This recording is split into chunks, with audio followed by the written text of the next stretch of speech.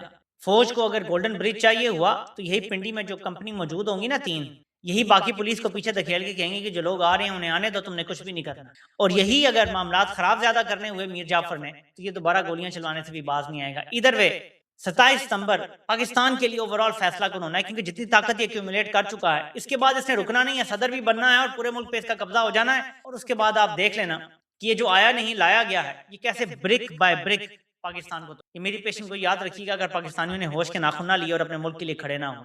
آپ سے انشاءاللہ پھر ملاقات ہوتی ہے۔ اللہ پاک آپ سب کامیاب ناصر ہو۔ آپ سب کو سننے کا بہت بہت شکریہ۔